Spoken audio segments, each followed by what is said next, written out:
Здравствуйте, меня зовут Кирилл Мартынов. Это «Ужасные новости».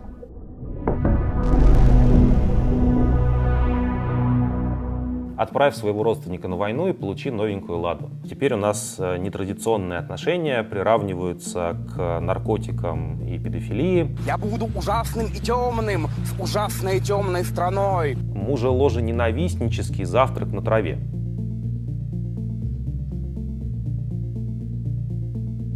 Все великие личности сплелись в одном лице нашего президента. Мы решили восстановить этот формат после войны. На прошлой неделе вышли первые ужасные новости в этом сезоне. Под этим видео было много хороших комментариев. Большое спасибо вам за эту поддержку. Благодаря ей мы работаем. Если вам нравится то, что мы делаем, ставьте лайк и подписывайтесь на наш канал «Новой газеты Европа». Мы сегодня, как и обычно, обсудим все самое важное, что с нашей точки зрения произошло за эту неделю. С одной стороны, сейчас лето, июль, люди в отпусках, с другой стороны, война продолжается. И что важно для нас, мы говорим открыто, как есть, без всякой цензуры. Поэтому будет и про войну, и про так называемый мир, и даже новости культуры.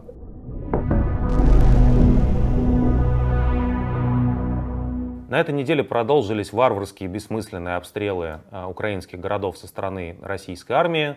Снова во многих городах, как на прошлой неделе в Виннице, гибнут невинные люди. Снова никто не понимает, зачем это происходит. Российская пропаганда договорилась до того на этой неделе, что у спецоперации, так называемой, нету официально заявленных четких целей для того, чтобы не разглашать их врагу, для того, чтобы враг не догадался, в чем состоит хитроумный план главнокомандующего Российской Федерации, то есть Владимира Путина. Как эта хитроумная стратегия выглядит, вы можете видеть на этих кадрах. Задают определенный вектор специальной военной операции, но как у нас принято, а это задает вектор, собственно, Верховный главнокомандующий, он никогда не объявляет цели, чтобы было труднее воспрепятствовать достижению этих целей. Утром 21 июля российские войска обстреляли жилой район Харькова, то ли высокоточным оружием, то ли на этот раз уже не очень. Погибли 3 человека, пострадали 23. И вот фотография, фото отца, который держит за руку мертвого сына, ему 13 лет.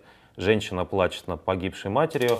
Это повседневная реальность украинских городов, украинской жизни сейчас. Именно по этой причине Украина потеряла значительную часть своего населения, потому что люди просто бежали от этой ужасной бессмысленной войны. Все это продолжает делать армия нашего с вами государства, Российской Федерации. За рамками вот этого повседневного, ежедневного кошмара, который мы видим в Украине, всех, конечно, интересует вопрос, что происходит глобально, чем все это может кончиться, к чему все идет. В конечном итоге вопрос простой: кто в этой войне победит и что вообще считать победой. Здесь мнения очень разные. Здесь есть люди, которые считают, что Российская Федерация обладает таким количеством ресурсов, у нее экономика в 10 раз больше, чем украинская, по объему ВВП у нее гораздо больше снарядов, танков и потенциально людей, что можно вот так будет лезть этим катком на Донецк, на Одессу, везде, куда Российская Федерация захочет. Другие люди, настроенные в отношении российской военной мощи, достаточно скептично. Мы опубликовали на этой неделе интервью военного эксперта Павла Лузина, который очень оптимистичен по отношению перспектив украинской армии. Он считает, как и некоторые другие эксперты, он считает, что ресурсы России практически истощены, что 2/3 боеспособных частей уже были задействованы в этой войне, что не случайно, что, скажем, от границ Финляндии после того, как страна вступает в НАТО, отводятся войска российские, потому что, конечно, никто не ждет, что НАТО будет нападать на Россию. Да, обратите внимание, вроде бы все из-за этого по официальной российской версии, но вот при этом Финляндия никого не беспокоит, а там 1000 километров границы с НАТО, и она никем особенно не охраняется. Да, там, по крайней мере, нету огромного количества войск с российской стороны, да, впрочем, и с финской, наверное, тоже. Так вот, есть версия, что ресурсы заканчиваются ракеты, поэтому приходится использовать старые. Новое оружие Россия производит с трудом, потому что не хватает микросхем. Поэтому в бой идут противокорабельные ракеты, авиационные ракеты. Даже, возможно, кончатся артиллерийские снаряды. И точно, как мы видим, никто не выстраивается в очередь в военкоматы. А это означает, что ресурсов, если это так, то ресурсов для нового большого наступления у Российской Федерации нет. Так вот, мне кажется, что Путин действительно может в сентябре-октябре, некоторые говорят на свой день рождения, ему 70 лет будет в начале октября, он может объявить, что вот это и была цель специальной военной операции — захватить Херсон, поставить там какого-то, значит, человека, похожего на Кадырова по фамилии Стремоусов, который всех, значит, украинцев Херсонской области будет контролировать, делать с ними все, что захочет, так же, как Пушилин делает в ДНР. Это большая победа и новые территории нашей славной Российской Федерации. Оценки очень разные. Я вас призываю, если вы хотите разбираться в том, что происходит на войне, читать разные источники и не ориентироваться, ну, конечно, нельзя ориентироваться на Минобороны РФ, это очевидно. Нужно делить на 5 то, что говорит украинская сторона, потому что они на войне, и понятно, что им нужна какая-то очень хорошая картинка для того, чтобы людей мотивировать воевать. Любой бы так делал на их месте. Есть много западных экспертов в западной прессе, про которых мы будем вам рассказывать, как они эту войну оценивают и чего они ждут от ее завершения.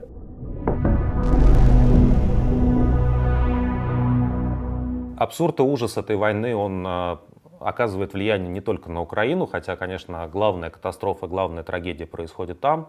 На этой неделе все обсуждают абсолютно безумный ролик, снятый российской пропагандой, который, как кажется, показали только за пределами Москвы, потому что москвичам такого лучше не видеть. Есть 2 версии этой программы. «Вести недели», в которой этот ролик вышел, это нашумевшая история про то, как у людей погиб сын на войне, который неизвестно зачем туда отправился, и которые на гробовые деньги купили новенький автомобиль «Лада». В память о Сэдди, говорю, купили новенькую машину. Новая «Лада» куплена на то, что в народе называют гробовыми, а официально – единовременным пособием семье погибшего. Отец говорит, что Алексей мечтал именно о белой, о такой. Выезжает в первый раз на кладбище. Съемка выглядит так, как будто это рекламный ролик «Лады». Оператор, который это делал, наверное, долго хотел снимать коммерческую рекламу автомобилей, но поскольку автомобильной промышленности в России особо больше нету, то поэтому приходится снимать вот такие вещи. Вот кадр с крыла, вот машина паркуется, вот она выезжает. Как это понимать, на самом деле, разумно объяснить невозможно, в том отношении, что, по сути, это видео предлагает людям отправлять своих родственников на войну для того, чтобы получить в случае гибели компенсацию. Очень выгодный бизнес. Ты не знаешь, что делать со своими родственниками, человеческая жизнь в России ничего не стоит. В отличие от Москвы, кстати, да, поэтому, может быть, и сюжета этого в Москве не было, как говорят. Отправь своего родственника на войну и получи новенькую «Ладу». Это предельный цинизм и предельная архаизация российского общества, потому что во всем мире, в Европе, по крайней мере, человеческая жизнь стоит дорого. Есть, кстати, страны, где человеческая жизнь стоит мало, да, где людей можно там купить на рынке для невольников, но вроде бы все это осталось в каком-то совсем позапрошлом столетии. Вот в России бизнес по обмену новобранцев на новенькие «Лады», судя по пропаганде, вполне процветает. И я это говорю без злорадства, я это говорю с состраданием в первую очередь к этим людям, и на самом деле с большим ужасом о том, какое будущее Российской Федерации, нашей родине, нашей стране нынешние власти готовят. Человеческая жизнь для тех, кто устроил эту войну, ничто. И это видно как на кадрах из Харькова, так и на кадрах из этой как бы социальной рекламы о том, как здорово живется семьям погибших солдат. У нас на этой неделе вышло большое интервью с Леонидом Гозманом, который теперь не только иноагент, но еще и как бы уголовник. Обвиняют его в том, что он якобы не отчитался в нужном порядке за двойное гражданство. Насколько я понимаю, он вообще пытался отчитаться, но какая-то бюрократическая заминка произошла, и, в общем, теперь у нас Леонид Яковлевич под подозрением. И вот посмотрите, насколько, как мне представляется, Гозман ясно излагает, что с его точки зрения в стране происходит. Они с Тумаковой обсуждают, в частности, работу пропаганды. Как психолог профессиональный, много лет преподававший в Московском университете, Гозман, по-моему, очень точно говорит о том, что главная причина, почему люди спокойно в России относятся к этой войне, заключается в том, что это такая форма психологической защиты. Ты привык к тому, что государство делает все, что оно захочет, ты на него никак повлиять не можешь, и твоя задача как россиянина прожить жизнь так, чтобы государство тебя не коснулось. Именно поэтому, кстати, российские власти не могут объявить мобилизацию, да, потому что если начнется мобилизация, то тут точно уж все начнут от нее бегать, и это будет таким национальным спортом, как россияне многие десятилетия привыкли, в принципе, бегать от призывной армии, молодые россияне. Это первая причина. Людям нужна такая психологическая защита, люди хотят чувствовать себя спокойно и верить, что нормальная жизнь может продолжаться, и поэтому окей, давайте верить в то, что действительно это не настоящая война, а всего лишь борьба с этими пресловутыми украинскими националистами, как об этом наша пропаганда говорит. А вторая причина, мне кажется, это интересный заход. Особенно любопытно это слышать от такого человека, как Леонид Яковлевич, который прожил жизнь среди российской оппозиции. Он прямо говорит, что одна из причин, почему люди больше любят пропаганду, чем независимые правдивые мнения, заключается не только в том, что пропаганда дает более благостную, спокойную картинку для людей в России, после которой просто жить не страшно, и ты думаешь, что страна как бы не летит в пропасть. Но и причина в том, что мы с вами, ну, то есть, допустим, ладно, я и Гозман, мы высокомерные. Мы плохо умеем разговаривать с людьми, мы там временами гордимся своим образованием как бы и прочитанными книгами, но людям нужно, чтобы с ними говорили с уважением. Вообще все люди на свете, мне кажется, это то, что действительно людей объединяют. Они хотят, чтобы их уважали и чтобы их считали за людей. Российская власть, когда она, скажем, в момент начала войны отменяет коронавирусные ограничения, она на самом деле пытается дать людям какой-то знак того, что все-таки российские власти людей у нас тоже уважают. И вот теперь у нас, по крайней мере, внутри страны наступили невиданные за последние 2 года свободы, и можно ходить без масочки. Это игра в уважение. Нам надо в этой игре, мне кажется, российские власти переигрывать, если мы хотим говорить на большую аудиторию.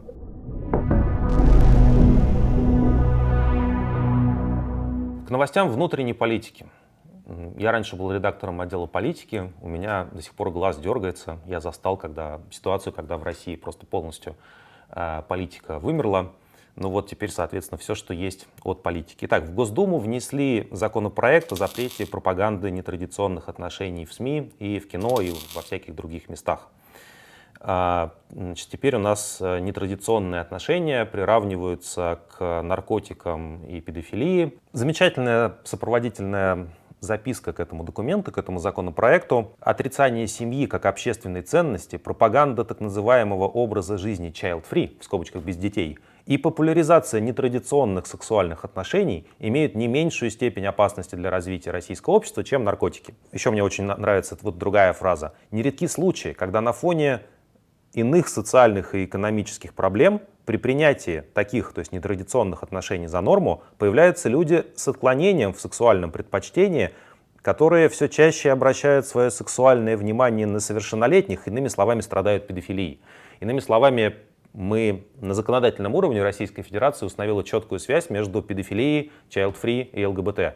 Мне кажется, это Нобелевская премия, но сам текст написан по биологии, конечно, да, но сам текст написан в таком ключе, как будто это такое сочинение по ЕГЭ, как будто люди, в общем, неуверенно владеют русским языком, пытаются как-то с трудом излагать свои мысли, и у них не очень хорошо получается.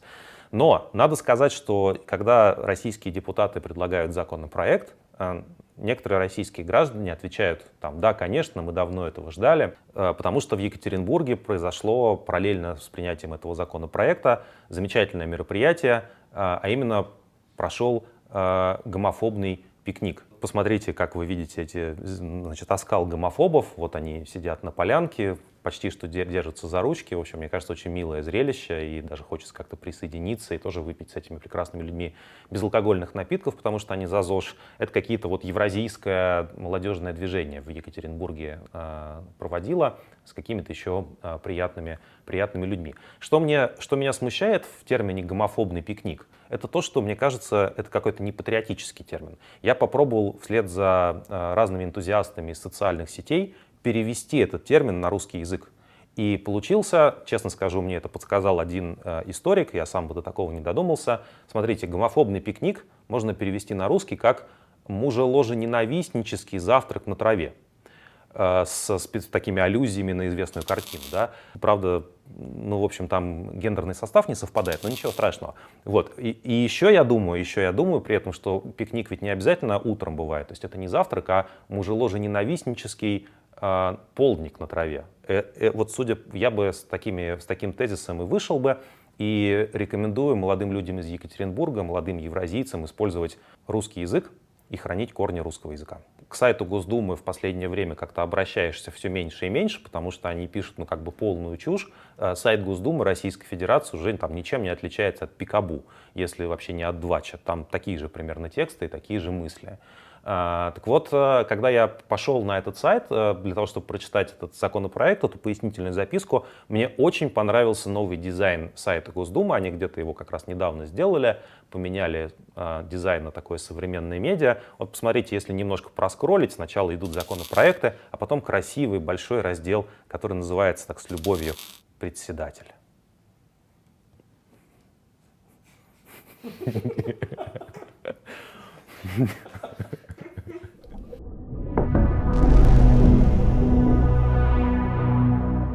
Теперь у нас блок «Ужасные международные отношения». Вообще, мне кажется, что если добавлять слово «ужасный» ко всему, что просто перечисляется, да, то есть вот ужасный гомофобный пикник, ужасные международные отношения, то, в принципе, вполне нативно получается. В общем, Путин в Тегеране встретился с лидерами Ирана и Турции, и там, в общем, было рождено некоторое количество мемов. Значит, что из себя представляет Иран? В 1979 году там произошла так называемая исламская революция, к власти пришли религиозные фундаменталисты, такие проповедники, аятоллы. Значит, они запретили многие вещи, которые в Иране уже были, страна, которая модернизировалась, изгнали светское правительство, и с тех пор постепенно Иран попал под все возможные международные санкции, оказался самый такой изолированный из крупных стран мира, чуть менее изолированный, чем Северная Корея, но примерно где-то там. Вот. И сейчас, на самом деле, у России и Ирана, с одной стороны, есть много общих интересов, они вместе под одним колпаком сидят, то есть и у одних, и у других нет доступа к современным технологиям, и у одних и у других нет нормального доступа к рынкам сбыта своего сырья, в случае с Ираном в основном нефти, в случае с Россией в основном газа. У Ирана при этом есть свои собственные очевидные интересы в этой истории, потому что, наверное, если показать Западу сейчас, что если Запад тебе не даст какую-то поблажку, ты начнешь дружить с Путиным, наверное, это хорошая переговорная позиция для властей Ирана, через которую они могут делать Западу некоторые новые предложения. Давайте мы не будем слишком сильно сближаться с нынешней Российской Федерацией, а вы в ответ за это нам что-то дадите, например, доступ на внешние рынки для нашей нефти в большем объеме. А с другой стороны, странным образом, Россия с Ираном сейчас прямые конкуренты, потому что они и те, и другие мучительно пытаются продать кому-то свою нефть. И российские рынки сбыта после того, как в Европе потребление российской нефти сокращается, теперь тоже переориентированы на страны вроде Индии. А это то место, куда вообще-то Иран мечтает свою нефть потреблять. И, в общем, это какая-то очень странная дружба, и вроде бы очень много общих ценностей, и слухи про то, что Путин поехал туда за беспилотниками, да, представьте себе, вторая армия мира, в кавычках, покупает действительно, если бы эта сделка произошла. Там много вопросов, насколько это можно даже в нынешних условиях провернуть с точки зрения санкций. Но представьте себе, да, что вот вторая армия в мире закупает беспилотники в Иране, в крупной, совершенно отсталой стране, надо сказать, и очень бедной. Опять же, потому что она живет вот так изолированно. Короче говоря, много вроде бы общих интересов, переговорная площадка с Эрдоганом по поводу зерна, но при этом, судя по тому, как Путина встречали в Тегеране, я, кстати, думаю, что Путин, возможно, считал, что, знаете, перед каждой победой в войне нужно провести Тегеранскую конференцию. Может быть, он не считает, что ему просто больше некуда поехать, кроме как в Тегеран в нынешних условиях. А это его третий международный визит после 24 февраля и первый за пределы бывшего Советского Союза. Он еще в Центральную Азию ездил. Так вот, мне кажется, он решил провести Тегеранскую конференцию, как будто он такой Сталин, одновременно Рузвельт и Черчилль, все втроем, все великие личности сплелись в одном лице нашего президента. Вот, и я думаю, что он считает, что он, конечно, побеждает, но вот посмотрите, как его встречали. Вот этот стульчик знаменитый, да, то есть это такая конкуренция, у кого стол длиннее. Я думаю, что в Иране Путина встречал такой буддийский стол, такое как бы отсутствие стола, да, но при этом очень как бы большая дистанция, скромные стульчики по разные стороны комнаты, совсем не так величественно выглядит, наверное, как Путин себя представляет. И знаменитая сцена, как Путин ждет С одной стороны, странно об этом говорить в качестве серьезной какой-то политической аналитики, и тем более повода для новости, но очевидно, что с нервами у человека, который затеял эту войну, не все в порядке.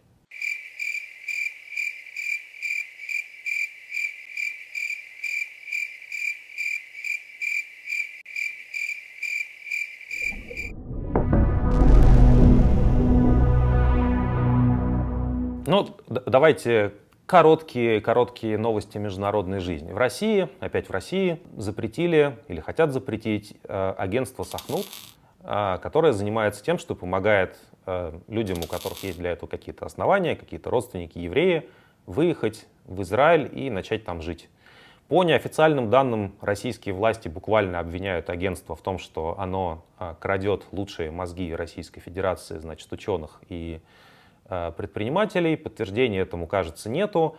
Официально, по версии Дмитрия Пескова, вся претензия в том, что у Сахнута была каким-то образом плохо оформлена документация. Знаете, верить в то, что это все случайное совпадение, что действительно вот во время войны, во время этих путинских визитов в Иран, где сидят главные такие, значит, борцы с сионизмом, случайно начинают закрывать еврейское агентство, не государственное, кстати, работающее с 1929 года, то есть за 20 лет до того, как, собственно говоря, было создано государство Израиль современное. В общем, версия о том, что это некое случайное совпадение или, может быть, там все причины в том, что назначен какой-то неудачный глава этой организации, мне кажется, что все это не очень правдоподобно. Скорее всего, российское государство, взяв курс на то, чтобы поссориться со всем миром, ссорится изо всех сил последовательно, вызывая в данном случае гнев и той страны, которая изо всех сил старалась быть нейтральной во всей этой ситуации, потому что в Израиле своих проблем в их регионе хватает, и ссориться еще с Российской Федерацией им, конечно же, не хочется. Но вот если вы полностью выгоняете из страны там, немецкие или американские или британские фонды, то израильским, по всей видимости, тоже достается, вне зависимости от реальных причин происходящего, и в итоге твой единственный друг — это Тегеран. А вот в Советском Союзе евреям живется плохо, утверждает просионистский листок «Новое русское слово».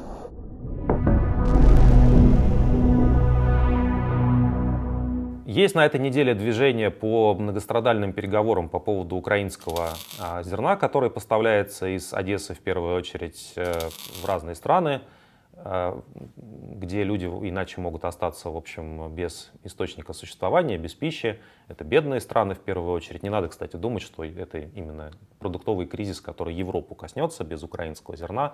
Все гораздо сложнее в современной глобальной экономике устроено. Это бедные страны в Африке в первую очередь. Они в этом зерне действительно остро нуждаются. При этом украинцы сделали очень хитро. Они никаких прямых договоренностей с Российской Федерацией не подписывают. Очевидно, из соображения о том, что Российская Федерация никогда свои договоренности не выполняет.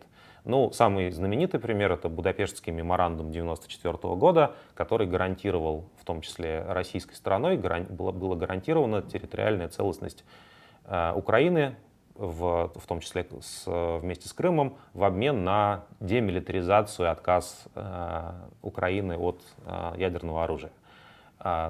Где этот договор, где этот меморандум, всем теперь понятно. Украинцы ничего не подписывают с Россией, они подписывают соглашение с ООН. ООН, в свою очередь, ведет какие-то переговоры с Российской Федерацией. Может быть, действительно, некоторое облегчение для украинской экономики наступит. Они смогут экспортировать то зерно, которое они сумели сохранить на своей территории, новый урожай, получать за это деньги. Люди не будут голодать в разных странах мира, или, по крайней мере, меньше с этой проблемой столкнуться. Ну и надо сказать, что для всего этого украинской стороне нужно разминировать частично свои порты в Черноморской акватории. И это многих людей, которые воюют непосредственно за Украину в этой войне, это их, как бы помягче сказать, смущает, потому что это как будто бы такой открытый путь для российского десанта, который в марте еще должен был состояться, или даже в феврале, который был обозначен на этом знаменитом, печально известном острове Змеином.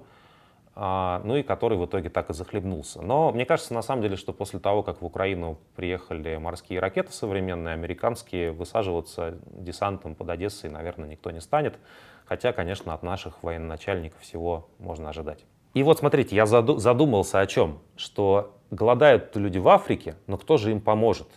Конечно же, Маргарита Симоньян, потому что вот только что появилась новость о том, что после того, как Арти уйдет из Европейского Союза, где их заблокировали, они под санкциями и так далее, они теперь будут просвещать, радовать и образовывать африканских жителей. Зерна из Украины поставляется меньше, зато Арти от Симоньян в избытке. Кушайте, дорогие африканцы.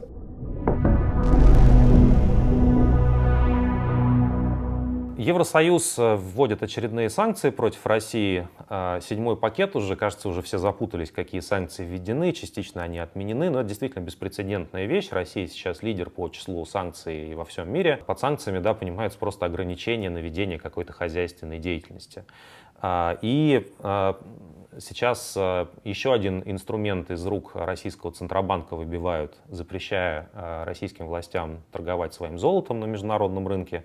Это сужает еще больше количество финансовых инструментов для российских властей, для того, чтобы всю эту нынешнюю дикую ситуацию внутри страны стабилизировать. Санкции откровенно уже работают на ослабление российской экономики. Санкции когда Евросоюз вводит санкции, никто не ждет, что россияне будут протестовать.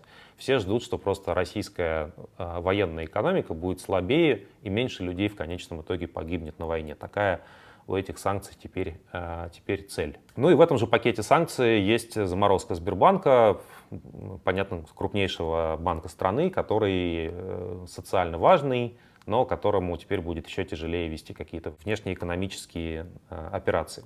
Очень мощный там список персональный, там есть Сергей Собянин, там есть актер Безруков, там есть байкер-хирург. В общем, все лучшие люди в 7-м списке. Если вы хотите знать, вот, кого пригласить на обед, посмотрите на 7-й пакет санкций, персональный список. Очень вам рекомендую, все замечательные люди, большие патриоты Российской Федерации.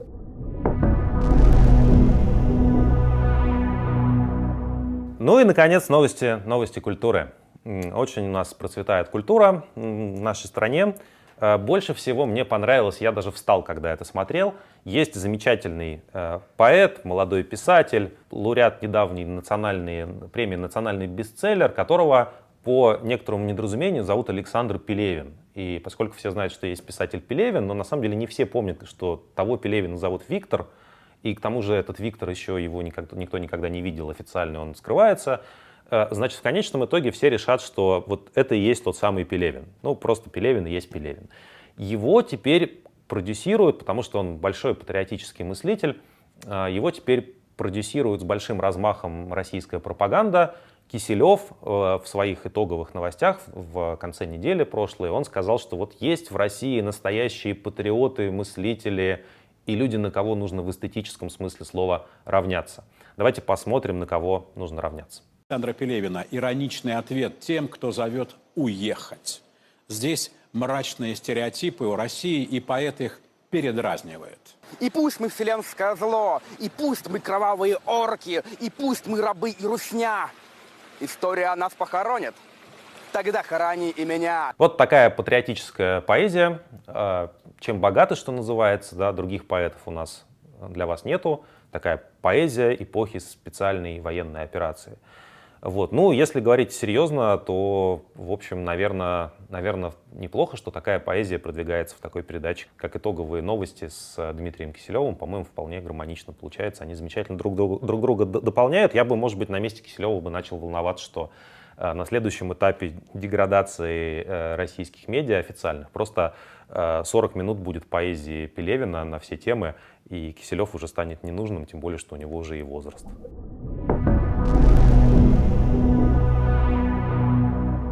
В начале недели компания H&M приняла решение о том, что они окончательно уходят с российского рынка. Пришла эта компания в Россию всего в 2009 году, то то есть, в принципе, достаточно недавно, но кажется, что это какая-то совершенно другая эпоха, когда люди получили возможность не только в Москве, кстати, по всей стране. Однажды я ехал поздно ночью в Нижний Тагил по трассе, и первое, что я увидел на въезде в Нижний Тагил, это такая вывеска H&M, и я подумал, замечательный культурный город, встроенный в глобальную экономику, как приятно, что я здесь оказался. Люди после 2009 года в России получили возможность регулярно покупать какую-то симпатичную, дешевую одежду в очень хороших, красивых условиях, в торговых центрах, с нормальными примерочными, с нормальным там системой возврата, если что. Ну, сейчас многие покупают в интернете вещи, да, это отдельная тема, но вот то, что было до 2009 года или там, скажем, до 2000 примерно, когда эти компании fast fashion, включая H&M, на рынок не вышли, кто не мерил штаны зимой на картонке на рынке на улице, тот никакого представления о жизни в России вообще не имеет. И теперь, когда H&M ушел с российского рынка, мы наконец-то опять сможем вернуться к истокам. Даешь картонку, welcome home, в общем, добро пожаловать домой. Мне кажется, очень важное культурное событие. Если еще ритейлеры в интернете тоже начнут банкротиться, вот там про Озон говорят, что у них преддефолтное состояние, хотя вроде бы им государство помощь помогает, потому что очень ценный ресурс, то, в принципе, все будет как было всегда, как было в начале нулевых, как было в 90-е. Мне кажется, большое достижение специальной военной операции, то есть, попросту говоря, войны.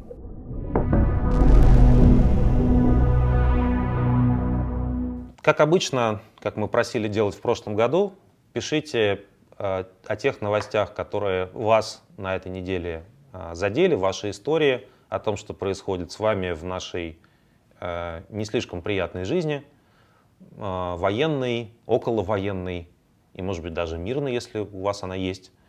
А я хочу еще сегодня объявить конкурс поэтический.